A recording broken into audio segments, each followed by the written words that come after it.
আজ বিজয়া দশমী অর্থাৎ দেবী উমার কৈলাসে ফিরে যাওয়ার দিন। আর ঠিক সেই রকমই সকাল থেকে নদিয়া জেলার বিভিন্ন প্রান্তে চলছে দেবীর বরণ পর্ব, চলছে সিঁদুর খেলা। সেরকমই নদিয়ার শান্তিপুরের বহু প্রাচীন পুজো, প্রায় এই পুজোকে কেন্দ্র করে সাধারণ মানুষের একটা আবেগ থাকে। সেই কাত্যায়নী মা অর্থাৎ বড় গোস্বামী বাড়ির কাত্যায়নী মা ইতিমধ্যে বিসর্জিত হয়েছেন এবং শুধু তাই নয়, বিভিন্ন জায়গায় চলছে সিঁদুর খেলা। অর্থাৎ আবারও একটা বছরের অপেক্ষা, তারপর উমা আবার ঘরে ফিরবে। আর তাই শেষ মুহূর্তে দেবীকে বিদায় জানাতে বিশেষভাবে এখন তৎপরতা বাঙালি গৃহবধূ এবং তার সঙ্গে সঙ্গে ক্লাব কর্তৃপক্ষগুলির মধ্যে।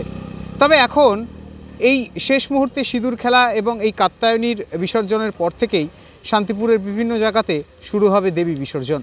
আর তাই এই অনুষ্ঠানের অর্থাৎ এই যে দিন অর্থাৎ বিজয়া দশমী থেকেই কিন্তু শান্তিপুরের ঐতিহ্যবাহী রাসযাত্রার শুভ সূচনা। আর এখন দেবী উমাকে বরণ করতে এবং তার সঙ্গে সঙ্গে সিঁদুর খেলতে ব্যস্ত বাড়ির মহিলারা।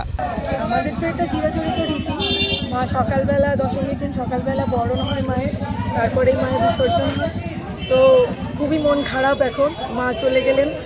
আর এক মায়ের আসার আগমন বার্তা জানিয়ে গেলেন, তিনিও আসবেন। সামনেই কালী পুজো, আমাদের মা গুণেশ্বরী আসবেন এরপরে। তো সেটারই প্রস্তুতি আমরা এখন করব।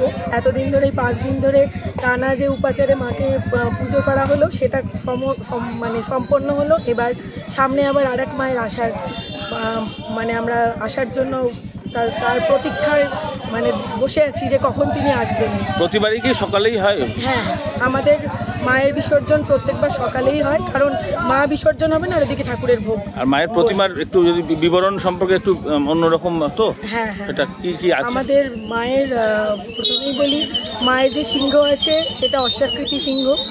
এইবার মায়ের হাতগুলো 4টে হাত, 2টো হাত বড় আর বাকি 4টে হাত ছোট ছোট পেছনে।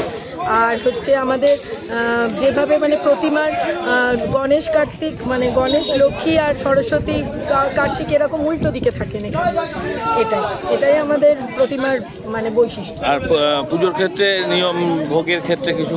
ভোগের নিয়ম হচ্ছে মাকে 36 রকম পদ রান্না করে প্রত্যেক দিন দেওয়া হয়। এবার তার মধ্যে সব রকম মোটামুটি সবজি থাকে আর পুরো নিরামিষ ব্যঞ্জন, আর আমাদের বাড়ির বউরাই সব ভোগ রান্না করে।